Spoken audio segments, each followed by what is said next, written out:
Sir रहा सवाल ये माफिया बनते कैसे हैं? हाँ सॉरी, मैं वो तो चीज से भटक गया था। ठीक है। माफिया जो बनता है, देखिए क्या होता है ना कि शुरुआत वो अकेले ही होती है, फिर लोग जुड़ते गए, कारवां बनता गया वाली कहानी होती है।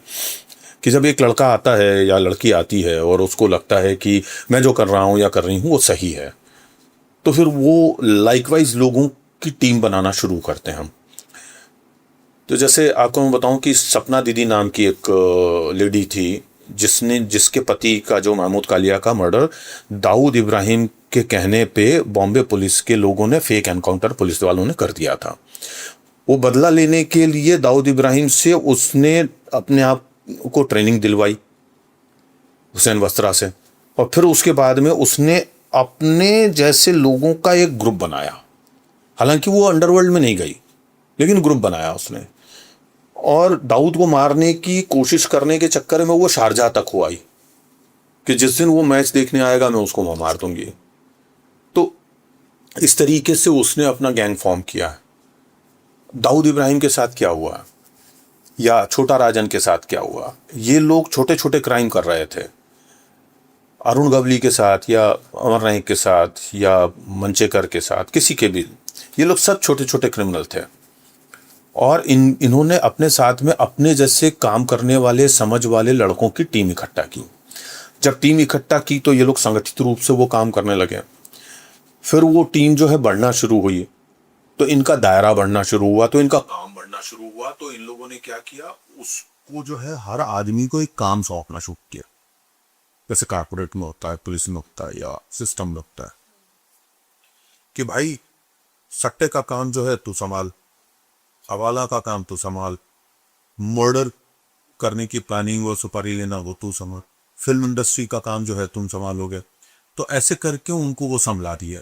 फिर किसी को जो है जोगेश्वरी का इलाका दे दिया कि इस एरिया का सारा हफ्ता तू लेगा, फलाने को बोल दिया कि इस चंगुर का इलाके का हफ्ता तू लेगा। तो इस तरीके से उनको काम बांट दिए। अब ये पूरा का पूरा एक जो है संगठित अपराधी गिरोह बन गया। और इसके अंतर्गत जो है वो टॉप बॉस खुद बन के बैठा हुआ है। सीईओ बोल लीजिए, एमडी बोल लीजिए, चेयरमैन बोल लीजिए, कुछ भी। अब जैसे नेपाल का काम संभालने के लिए दाऊद इब्राहिम ने जो है दिलशाद मिर्जा बेग को दे दिया काम। अब मिर्जा दिलशाद बेग जो है वो उनका नेपाल सीईओ हो गया।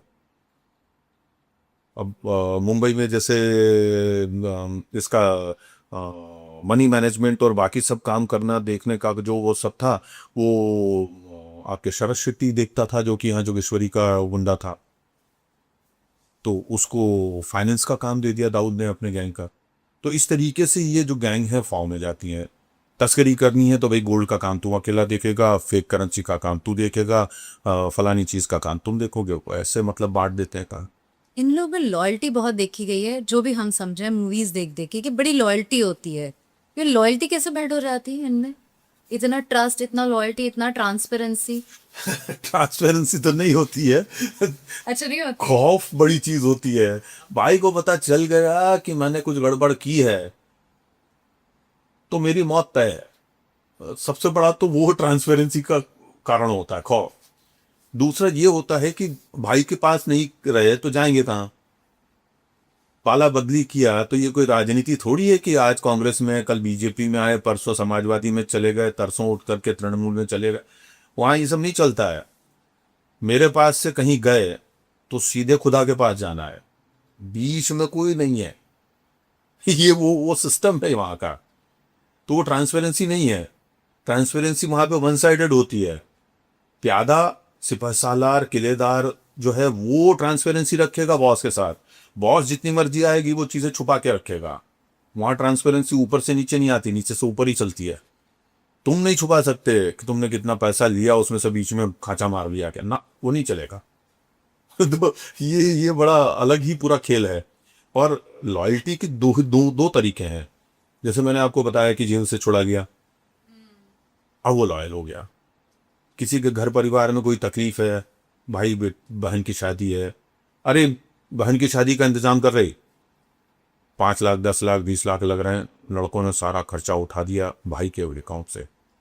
अब वो लड़का जिसकी बहन की शादी इतनी अच्छे से धूमधाम से हो गई और सामने वाले के घर में भी ये मैसेज चले गया कि ये गवली के यहाँ से हम फलाने के यहाँ से जुड़ा हुआ लड़का है, उसकी बहन को तकलीफ देंगे? नहीं, वो वहां रानी की तरह राज करेगी। वो जो एहसान है, उस एहसान के नीचे तला दबा हुआ आदमी जो है वो क्या करेगा? वो तो उसके साथ में लॉयल्टी रखेगा ही ना। किसी माँ के इलाज के लिए पैसे दे दिए, वो क्या करेगा?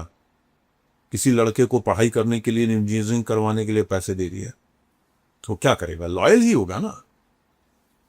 तो ऐसे कितने ही उदाहरण हैं, सैकड़ों हजारों उदाहरण मेरे सामने हैं, जहां मैंने देखा है कि इसने अरुण गवली ने बच्चों के लिए जो है जिम बना दिया, उनके लिए कंप्यूटर लैब बना दी बेहतरीन अपने इलाके। आओ बच्चे बेटा पढ़ो। तो वो पढ़ो यानी क्या? कोई मतलब साधु संत हो? आप समाज सुधारक हो जो बच्चों को पढ़वा रहे हो? आप अपनी लॉयल्टी पैदा कर रहे हो, बिल्ड कर रहे हो ना। आज जिम में उनको पहलवानी करना सिखा रहे हो तो किस लिए? उनको स्वस्थ रखने के लिए। वो कोई स्वस्थ भारत मिशन चल रहा है? वो नहीं भाई, वो लॉयल्टी मिशन चल रहा है। तो ये सारी चीजें उनके बीच में से आदमी उठाते हैं ना, रिक्रूट उठाते हैं। तो ऐसे आती है वो दुनिया, ऐसे बनता है फिर अंडरवर्ल्ड गैंग, ऐसे बनती है लॉयल्टी। और खौफ अपनी जगह पे है ही सही। अच्छा, कुछ लोगों को तो डॉन बनना होता है, भाई बनना होता है। अपन को भी भाई दुबई जाकर के मस्त रहने का है, ये करने का है। वो लॉयल्टी का एक बड़ा कारण बनता है कि हमको भी दाऊद बनना है, हमको भी बबली बनना है, हमको भी नाना भाई बनना है। तो वो एक उनके अंदर का है। एक लड़का था, धारावी में रहता था, तो उसने एक बार जो है लोगों को चाकू वाकू मार दिया और खुद जाकर के एक रिक्शा में सो गया। अगले दिन खुद ही पुलिस थाने पहुंच गया, वहीं मारा हो। और पुलिस वाले हैरान कि साला मर्डर कर और मर्डर भी किया किसका? अपने ही दोस्त का, क्योंकि उसने बोल दिया था कि तेरी औकात नहीं है तो भाई बन जाएगा। वो सपने ही देखता था, ख्वाब ही देखता था, उसका अल्टीमेट गोल था कि मैं भाई बनूंगा। तो जब उसने उसका मजाक उड़ा दिया तो उसने उसको छुरा भोंक दिया। अगले दिन थाने में वो पुलिस वाले उसको बोल रहे हैं कि अब पागल है क्या? तो बोला पागल नहीं बोलने का भाई। अब ये मानसिकता थी उसके। 3 बटन खुले रख करके और ऐसे स्टाइल में, और वहां पे उसको बोला कि नीचे बैठ जा, तो भाई नीचे बैठने को तैयार नहीं, बोलता है मैं डॉन है, नीचे नहीं बैठेगा। वो सामने लगी हुई बेंच पे जा करके ऐसे पाँव ऊपर करके स्टाइल में बैठ रहा है। पुलिस वाले आके मार रहे हैं तो खड़ा होकर के मार खा रहा है। डॉन कभी जमीन पे नहीं गिरता। ये तो उसकी मानसिकता थी लड़के की।